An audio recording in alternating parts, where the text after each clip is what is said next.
Je suis au cinéma à Grenoble pour aller, ah punaise, à une avant-première des Enfants du Temps.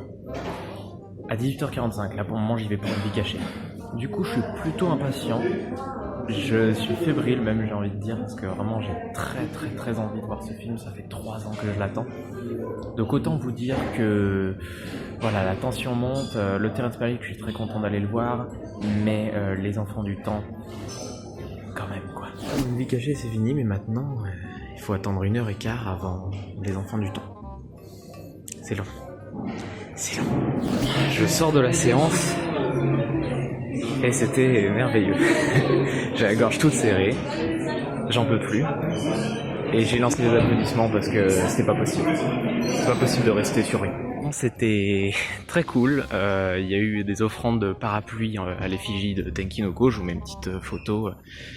Et ouais, le film, je vais vous donner mon avis. À l'appartement, ça sera peut-être un peu plus réfléchi parce que là, à Chou, c'est dur.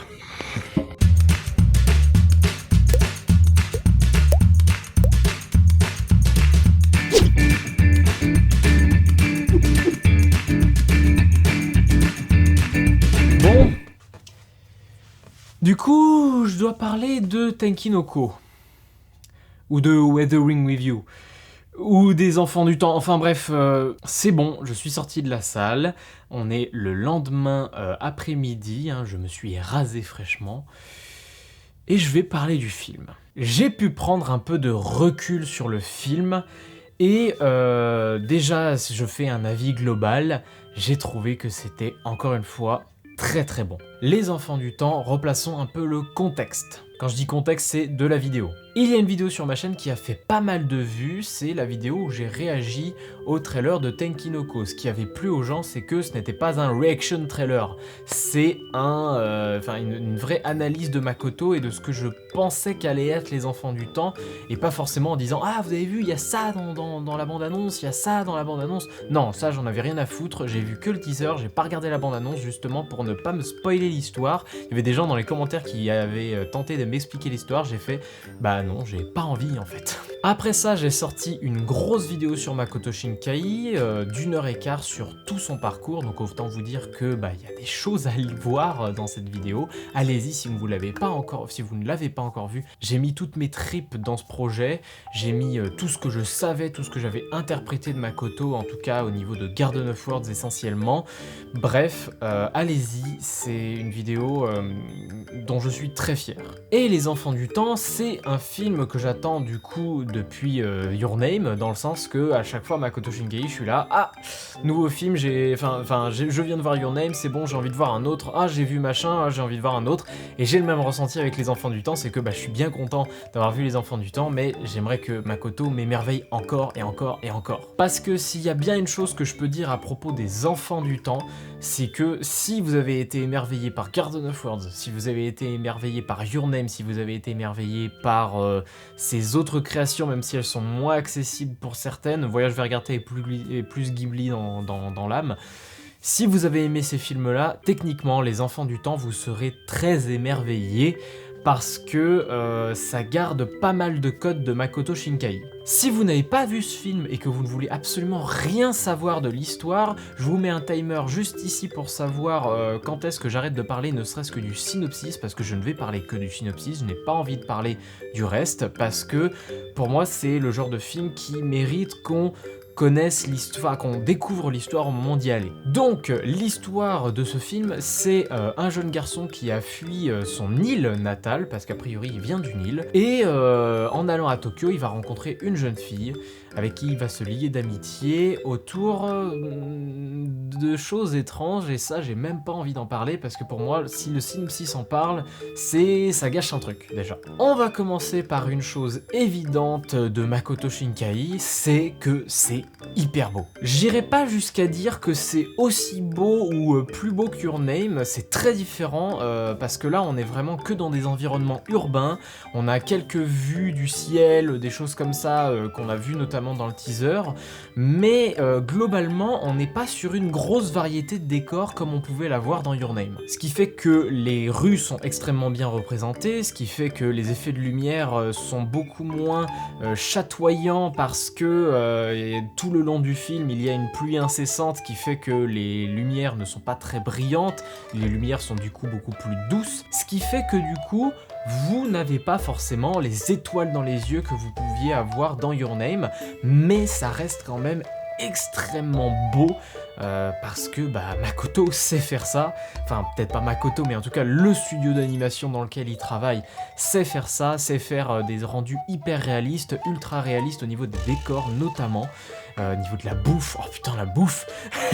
Bref, vous ne serez pas dépaysé sur ce côté-là du film parce que Makoto ça reste Makoto, ça reste la beauté des décors, la beauté visuelle que vous connaissez. J'en reparlerai un peu plus tard, mais il y a aussi la beauté musicale qu'il apporte à ses films et l'accord qu'il y a avec son montage, avec sa mise en scène à l'intérieur. J'en parle beaucoup plus dans ma vidéo sur Makoto Shinkai, mais sachez que il y a toujours ça. Radvims a été appelé, mais faudra que je vérifie si Tenmon n'était pas là aussi, ou s'il n'a même pas un petit peu participé au projet, parce qu'il y a des sonorités et des rendus un peu Tenmon. Peut-être que Makoto a demandé à Radvims de se rapprocher du style de Tenmon pour certaines scènes, parce que peut-être que ça lui manquait un petit peu, et ça me plaît, parce que très sincèrement, ça retrouve un esprit qu'on avait dans Garden of Words ou dans 5 cm par seconde, même si vous connaissiez mon avis sur 5 cm par seconde que j'ai exprimé dans ma vidéo. Du coup, dans ce film, je suis très content de voir que c'est pas du Radvims comme on avait dans Your Name,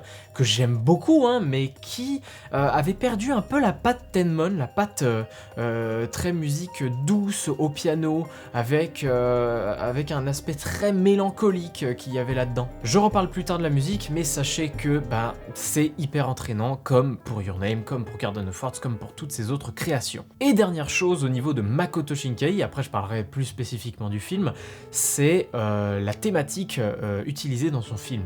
Dans la plupart de ses films, la thématique étant l'amour impossible entre deux inconnus séparés par quelque chose. Ici, amour impossible, je sais pas si c'est le terme, au bout d'un moment il devient impossible, je ne dirai pas comment, mais sachez que l'amour impossible n'est plus forcément très présent, puisque dans ce film, les deux personnages sont très souvent ensemble, on va les suivre vraiment tout le long ensemble, ce qui est très différent d'ailleurs de ses autres œuvres, où justement ils ne peuvent pas se retrouver, où ils ont vraiment un truc qui les bloque, et ça c'est quelque chose peut-être qui va manquer à ce film, même si l'histoire entraîne vraiment assez pour oublier ce petit aspect qui n'est finalement pas si grave. Au niveau des thématiques dans ce film, il y a beaucoup de rapports à la famille, au fait de ne pas pouvoir retrouver son être aimé, c'est pour ça que je dis c'est pas vraiment amour impossible, mais c'est une thématique un tout petit peu différente, et aussi la recherche de soi qui a souvent été un thème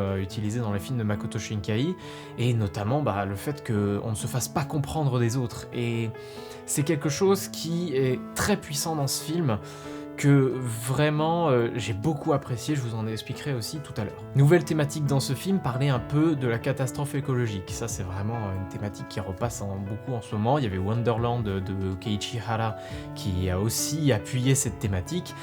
Mais après c'est le cœur du film, c'est de parler de la météo, etc. Donc c'est vrai que, est-ce que c'est une thématique pour dénoncer ou quoi que ce soit ? Peut-être qu'il y a un petit peu de d'éducation au niveau de l'écologie, hein, mais je pense pas que ce soit vraiment pour ça qu'il ait été intégré, parce que c'est vraiment partie intégrante de l'histoire, et ça c'est vraiment mieux qu'une simple thématique qui est là pour ancrer des choses dans la tête des gens, qui est pas juste là pour dire oh là là, c'est pas bien ce que font les hommes, machin, enfin bref, Wonderland en l'occurrence c'était le cas, et pas mal d'autres films qui indiquent un truc écologique en plus, qui est juste là pour te dire c'est pas bien ce que tu fais, bref. Donc voilà, ça c'est pour les aspects qu'on retrouve dans ce film et du coup dans ces autres films aussi, et vraiment vous n'allez pas être dépaysé à ce niveau-là si vous aimez et si vous connaissez déjà Makoto Shinkai. On parle dans ce film aussi de choses relativement graves, à savoir l'indélinquance, la précarité, toutes ces choses-là qui fait que Makoto parle de choses un peu plus adultes dans ce film, notamment aussi avec les policiers, avec un autre personnage que je ne peux pas parler qui a un rapport à la famille assez proche. Tout ça pour dire que Makoto a mûri avec ce film, et c'est ce qui en fait pour moi un film assez fort. Pour ceux qui n'ont jamais vu un Makoto Shinkai, je pense que vous allez être très heureux de voir un film comme ça, dans le sens que c'est un film qui, malgré tout, s'adresse au plus large. Ce que reprochaient pas mal de personnes aux anciens films de Makoto Shinkai, que ce soit La Tour au-delà des nuages, Garden of Words ou 5 cm par seconde, c'est que c'était des films qui, au final, n'étaient pas très grand public. Your Name l'était un peu plus, quoique il y avait quand même des gens qui étaient perdus dans ce genre de film. Moi, j'ai pas compris pourquoi, mais écoutez, bah tant pis pour vous. Les Enfants du Temps, c'est une histoire un peu plus linéaire, un peu plus simple dans sa narration, même si le scénario est très bien construit. On a l'arrivée du personnage dans la nouvelle ville, son évolution et sa rencontre qui va être amenée avec l'autre personnage qui sont très bien amenés, puis une évolution des caractères des personnages, une évolution des ressentis des personnages vis-à-vis de pas mal de choses. Vraiment, le film est très dense, le film nous parle, nous touche au cœur pour pas mal d'aspects, notamment au niveau de l'affect qu'on donne aux personnages. Et ça, c'est vraiment la force de Makoto, de nous faire attacher à ses personnages principaux. Et ce qui est drôle, c'est qu'en fait, on nous fait attacher aux personnages principaux. Et pour moi, ce qui est très nouveau d'ailleurs chez Makoto, c'est que vous allez aussi vous attacher à plein d'autres personnages. Parce que, qu'on se le dise, hein, dans La Tour au-delà des nuages, on était attaché à 3 personnages, je dirais même 2. Dans 5 cm par seconde, à 1,5 parce que pour moi le personnage principal il est très attachant au début et pas trop après. Dans Voyage vers Gartha, la fille comme le professeur étaient des personnages auxquels on s'attachait, et Shun un petit peu mais pas trop, enfin dans le sens que ouais c'était un guerrier, voilà, il était content etc, mais c'était pas ouf. Dans Garden of Words on avait Takao et Yukino qui étaient des personnages auxquels on s'était tellement attaché en moins de 40 minutes, et ça c'est pourquoi j'aime beaucoup ce film, c'est parce qu'il est ultra efficace. Et dans Your Name, Taki et Mitsuha qui sont des personnages aussi très profonds. Dans Les Enfants du Temps, vous aurez Hodoka, je sais plus, il faut vraiment que je retrouve le nom, je vous l'écrirai, et Hina,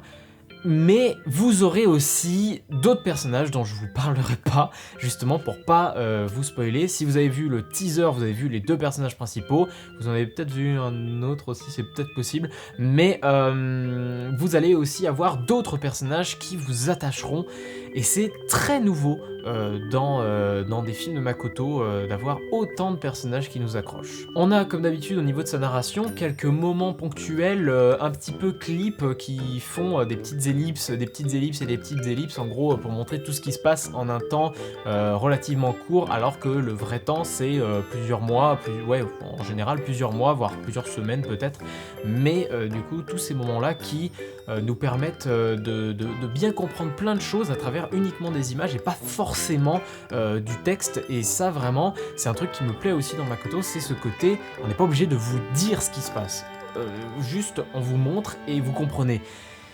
Il y a d'ailleurs une scène où on comprend trop, et c'est ces moments où les larmes commencent à tomber. Ah, parlons un peu plutôt de la mise en scène du film qui est très forte. Je vous parlais du rapport à la musique de Makoto Shinkai. Dans ce film, il y avait des gens qui se plaignaient de Your Name comme quoi ça crachait de la musique. Dans Les Enfants du Temps, il y a pas mal de moments où vous avez des moments sans musique, mais qui malgré tout ont une puissance et une énergie qui est assez folle, et surtout une émotion parfois qui passe qui nous arrache vraiment. Il y a une rapidité, une dynamique de montage qui est extrêmement maîtrisée. Quand je dis rapidité, c'est pas forcément que c'est rapide. Quand je dis rapidité, enfin c'est vitesse maîtrisée, voilà, je voulais plutôt dire ça.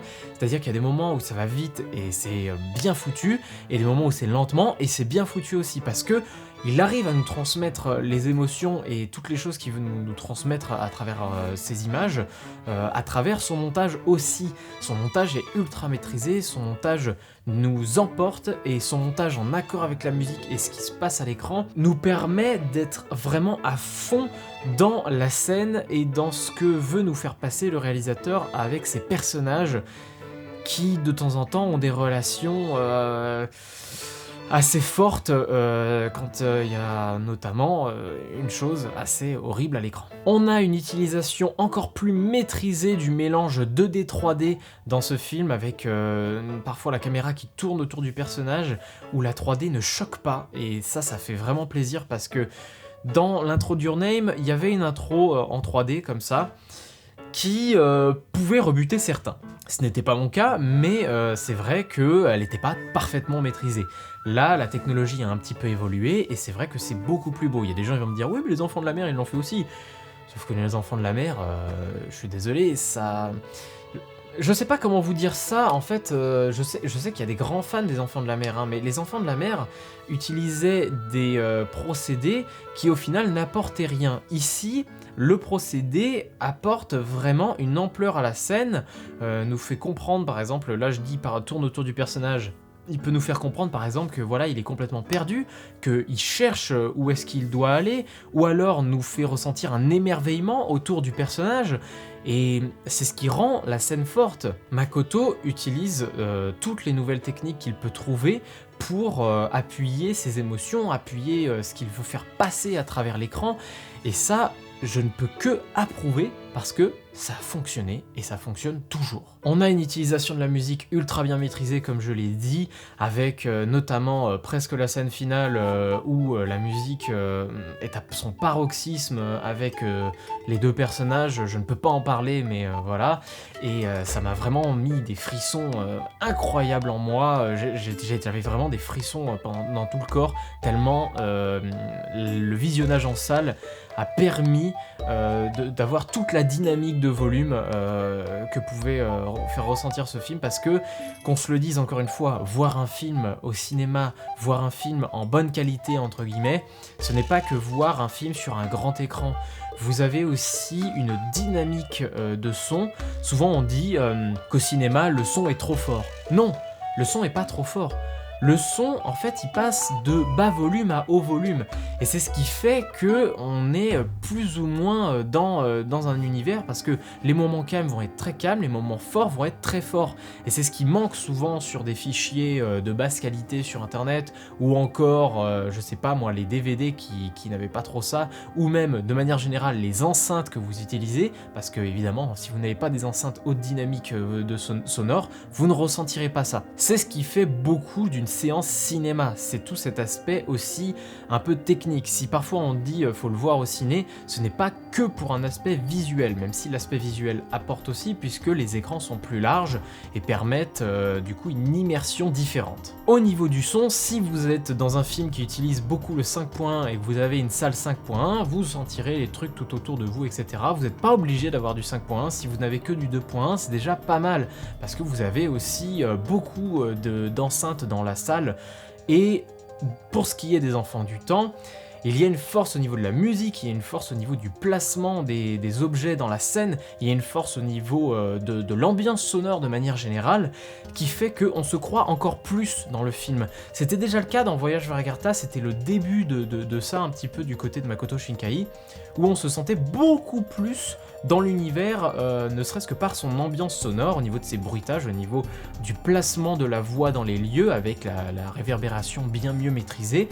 Bref, voyez ce film en salle si vous voulez être convaincu de la réalisation complète de Makoto Shinkai, que ce soit au niveau de sa mise en scène, donc de la gestion de ses personnages dans son ensemble, etc., des cadrages qu'il utilise, de son montage, donc de l'enchaînement des différents plans par rapport à ce qu'il y a dans la mise en scène. En fait, c'est un tout. La réalisation, c'est un tout. Parfois, les gens me disent « Ouais, la réa et la mise en scène, c'est pareil ». Non, la réa, c'est maîtriser le choix des cadrages, le choix du montage, le choix de la mise en scène, etc. C'est un tout.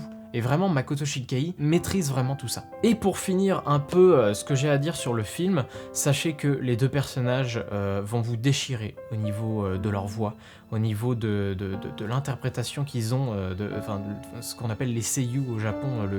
C'est pas du doublage, c'est vraiment de l'acting vocal. Ils sont mais impressionnants. Le personnage masculin m'a complètement emporté, m'a déchiré même à un moment. Et c'est ce qui fait que je ne peux que approuver tout le travail vocal qu'il y a dans ce film, que ce soit avec les personnages principaux ou secondaires, même les secondaires, putain, il y en a, ils sont incroyables, quoi. Pour résumer, ce que j'ai à dire sur ce film, c'est que si vous avez aimé Your Name, vous aimerez Les Enfants du Temps. Alors il y a beaucoup de gens qui, d'ailleurs, avaient peur que Les Enfants du Temps soit une copie carbone de Your Name. Alors, je vous le dis tout de suite, clairement pas. D'abord, au niveau de ses musiques, je vous l'ai dit tout à l'heure, mais oui, il y a Radvims, il y a vraiment Radvims, mais il y a une évolution et un retour aussi vers un peu plus de Tenmon qui avait travaillé sur ses anciens films, ce qui permet du coup de ne pas avoir du tout la même patte artistique musicale qui était dans Your Name. Donc niveau musique, c'est pas tout à fait pareil, et du coup c'est assez cool à ce niveau-là que ça change un petit peu. Ensuite, les personnages. Beaucoup de gens se sont plaints que Odoka et Hina avaient beaucoup trop une ressemblance de Mitsuha et Taki. Alors, oui, il y a peut-être un chara-design proche, etc. Mais quand vous regardez des gens comme Hiromu Arakawa, par exemple, bah oui, les chara-designs se ressemblent, et ça peut même ressembler à des acteurs, par exemple, avec Hiromu Arakawa, et ça c'est très marrant aussi, mais c'est pas le sujet. Ici, pour vous dire, vous allez très vite oublier Taki, et vous allez très vite oublier Mitsuha. Parce que, déjà il y a des petites surprises dans le film, vous verrez, je ne spoil pas, mais surtout parce qu'ils n'ont absolument pas les mêmes caractères que Taki et Mitsuha. Et ça fait plaisir parce que c'est aussi quelque chose qu'on avait peur, c'est que les personnages se ressemblent trop. Il y avait déjà un petit côté design qui se rapprochait, là vraiment on n'avait pas envie que ça soit la même chose, et pour le coup, ce sont clairement pas les mêmes personnages, vous allez complètement être dépaysé parce que, vraiment, vous allez oublier très vite Mitsuha et Taki. Enfin, pas vraiment, bref. Et dernière chose, au niveau de son histoire. Dans Your Name, il y a un aspect fantastique avec cet échange de corps, etc. Ici, il y a un aspect fantastique, c'est vrai. Seulement, au niveau de la trame narrative, il y a complètement autre chose. On n'est plus sur deux points de vue, etc. On est plus sur une sorte d'aventure, une sorte de... Comment vous expliquer ça simplement? Disons qu'on a un personnage qui va, au fur et à mesure de son évolution, soit découvrir de nouveaux personnages, soit apprendre de lui-même, soit apprendre de la vie, contrairement à Taki qui était un personnage qui juste cherchait à vivre avec les problèmes qu'il avait et essayer de retrouver son amour d'antan, enfin en tout cas la personne qu'il aime. Ici, clairement, on est, comme je dis, voilà, sur une évolution d'un personnage proche des autres personnages qui lui permettent de grandir et de s'améliorer dans sa condition de vie, et c'est ce qui va amener à pas mal de situations. C'est ce qui fait que vraiment, Les Enfants du Temps n'a absolument rien à voir au niveau de son histoire, contrairement à, comparé à Your Name. Donc n'ayez pas peur des Enfants du Temps, les gens qui pensaient que ça allait être comme Your Name, ça n'est vraiment pas pareil.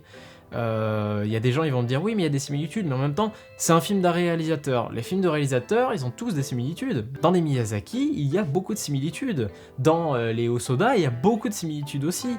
Et si on parle de films live, dans les Park Chan-wook, dans les Bong Joon-ho, il y a aussi beaucoup de similitudes aussi. C'est ce qu'on appelle un style, c'est ce qu'on appelle une patte, c'est ce qu'on appelle des thématiques fortes qui plaisent à un auteur. Et c'est ce qui souvent nous accroche à un auteur. Si j'aime Makoto, c'est pour tout ce qu'il m'offre. Si j'aime Makoto, c'est parce qu'il me fait vivre des émotions. Si j'aime Makoto, c'est parce que je prends une claque à chaque film et que j'ai envie de le revoir et revoir. Parce que il arrive à m'avoir à chaque fois, cet enfoiré. J'ai pleuré 2 fois. J'ai pleuré 2 fois. Après, est-ce que, après beaucoup de visionnages comme Garden of Force, je continuerai de pleurer? On verra. Mais c'était vraiment très fort. J'aimerais parler des micro-défauts du film, mais les micro-défauts du film, je vais devoir mettre une zone spoiler, donc après ce timecode, il n'y aura plus de spoil, donc allez-y, cliquez si vous ne voulez pas du tout être spoil, mais c'est parti pour la mini-zone spoiler. Quand je parlais de Taki et Mitsuha, que vous allez les retrouver machin, en fait c'était dans le sens littéral. Vous allez voir Taki et Mitsuha dans ce film. Le problème c'est que contrairement à dans Your Name où il y a Yukino qui apparaît, c'était vraiment un clin d'œil, voilà, comme ça. Alors que là, il y a peut-être un peu trop un aspect fanservice. C'est-à-dire que pour ce qui est de Taki, il arrive de dos il apparaît en mode oh là là, mais c'est un personnage énigmatique, oh je vois le personnage, oh c'est toi. Et puis après voilà, contre-champ sur Taki. Et puis pour Mitsuha, elle est cachée derrière un truc. Et puis après elle traverse comme ça, oh là là, vous êtes sûr. Et puis du coup, enfin voilà, il y a un aspect un peu trop fanservice de faire ramener Taki et Mitsuha. Ils auraient pu les mettre d'une manière beaucoup plus fluide, par exemple Yukino dans Your Name par exemple. Ça c'est pour le premier mini défaut. La deuxième chose concerne le fait que on savait qu'ils allaient se retrouver à la fin. À la toute fin, ils se retrouvent et du coup la scène n'est pas aussi forte que pourrait l'être la retrouvaille de Taki et Mitsuha dans Your Name, la retrouvaille, enfin c'est pas tout à fait une retrouvaille mais le fait de se retrouver au niveau émotionnel avec Takao et Yukino. On n'est pas sur une retrouvaille qu'on pensait impossible, puisque de toute façon on a vu que les deux personnages étaient vivants. Donc c'est pas vraiment un gros bémol, c'est juste que la fin n'est pas aussi forte que ça pouvait l'être dans ces anciens films qui souvent amenaient quelque chose d'assez fort et nous faisaient pleurer jusqu'à la fin. Là c'est très beau, on est émerveillé déjà de les voir ensemble, mais on n'est pas déchiré comme il a pu le faire. C'est pour ça que je dirais pas que ce sont des défauts, je dirais que c'est des micro-déceptions de rien du tout, parce que ça restait quand même très bien. Du coup ce film, qu'est-ce que je peux vous dire à part que si vous aimez Makoto Shinkai, vous allez aimer. Si vous êtes cinéphile, vous allez vraiment trouver des choses intéressantes dans ces films. Je dis ces films, mais parce que oui, on parle des Enfants du Temps là en l'occurrence, mais vous allez vraiment voir des choses dans Garden of Force et dans Your Name aussi. Hein. Vraiment, je vous conseille vraiment, les gens qui adorent le cinéma de manière générale, allez-y. Si vous aimez l'animation japonaise, si vous regardez essentiellement le cinéma d'animation, vous allez aimer vraiment beaucoup. Si vous regardez essentiellement des animés, vous allez aimer, c'est certain, mais vous allez moins aimer que par exemple un Silent Voice, que par exemple un Je vais manger ton pancréas dans pas longtemps. Bref, souvent vous allez être accroché beaucoup plus à des histoires peut-être un peu plus disparates, moins linéaires, etc. Alors que les cinéphiles vont beaucoup plus aimer qu'on les emporte, qu'on les emmène dans des manières de réaliser un peu fortes, et c'est ce que moi j'adore. Bref, je vous conseille Les Enfants du Temps, il sort le 8 janvier, j'ai eu la chance de le voir le 20 décembre, autant vous dire que j'étais content. J'étais très content, vous l'avez vu tout à l'heure dans le vlog. J'étais deg par contre parce que j'ai appris dans l'avant-première qu'il aurait dû être là, Makoto Shinkai. J'en aurais profité pour faire une interview s'il avait été là, mais du coup il n'a pas pu venir et c'est bien dommage parce qu'il était à Paris juste avant pour une avant-première et juste après il aurait pu descendre à Grenoble pour une autre avant-première que j'ai assistée. Il y avait les parapluies, il y avait le quiz sur Makoto, mais il n'y avait pas Makoto. J'espère un jour le voir, j'espère un jour le rencontrer parce que j'ai beaucoup de questions à lui poser et j'ai beaucoup de choses à lui demander, lui demander son avis sur beaucoup de choses. Vraiment, regardez ce film, émerveillez-vous. J'ai qu'une chose à dire, c'est émerveillez-vous devant ce film. Le rythme est très bien géré, c'est vrai que j'en ai pas parlé de ça, mais le rythme est très bien géré. Émotionnellement, c'est déchirant. Voyez ce film. Voyez les films de Makoto Shinkai, voyez ma grosse vidéo sur Makoto où j'en ai parlé pendant 1h15. Je ne saurais que vous conseiller ce film que je trouve beau, émotionnellement comme visuellement, et extrêmement bien raconté.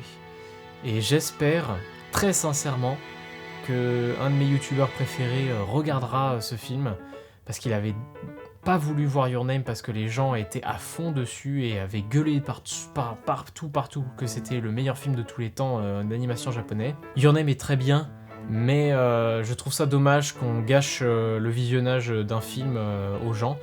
Donc là, je dis voilà, c'est trop bien, etc. Je fais une vidéo dessus, etc. Mais prenez du recul un peu sur les films. Essayez de vous dire qu'il y a peut-être des gens qui ont envie de se lancer dans un film sans vraiment en savoir. Ne dites pas aux gens qu'il est bien. Dites aux gens, vois-le, je te le conseille. Mais ne dites pas, oh, c'est trop bien, vas-y, regarde-le, c'est trop bien. Ça sert à rien. Par contre, moi je peux vous dire, ça a marché sur moi. Et j'espère que sur vous aussi ça a marché. Et la phrase que j'avais dit dans la fin de ma grosse vidéo sur Makoto, c'était « J'espère qu'il va me déchirer beaucoup, et j'espère que pour vous aussi ce sera le cas. » Et il m'a déchiré, j'espère que pour vous aussi ce sera le cas. Merci à tous d'avoir regardé cette vidéo, j'espère que ça vous a plu. N'hésitez pas à mettre un pouce en l'air, n'hésitez pas à vous abonner à la chaîne si vous voulez d'autres vidéos sur de l'animation japonaise. Je remarque que ce format, enfin le fait de parler de temps en temps d'animation japonais plaît assez plaît vraiment aux gens. Donc j'essaierai d'en refaire un petit peu. Activez la cloche si vous voulez être prévenu de mes prochaines vidéos, parce que là il y aura du jeu de société qui va sortir, il y aura aussi des vidéos un petit peu plus narratives, je sais pas comment dire ça, mais c'est pas vraiment du narratif, je vous expliquerai, de toute façon vous verrez bien un jour sur la chaîne. Et partagez votre ressenti sur le film ou vos attentes sur le film, parce que je sais que il n'y a pas tout le monde qui a la chance d'aller le voir. Moi j'ai eu la chance parce que il y a eu une avant-première, mais je sais que ce n'est pas le cas de tout le monde. Donc partagez votre ressenti dans les commentaires sur vos attentes et sur votre ressenti sur le film. Et moi j'ai plus qu'à vous dire salut.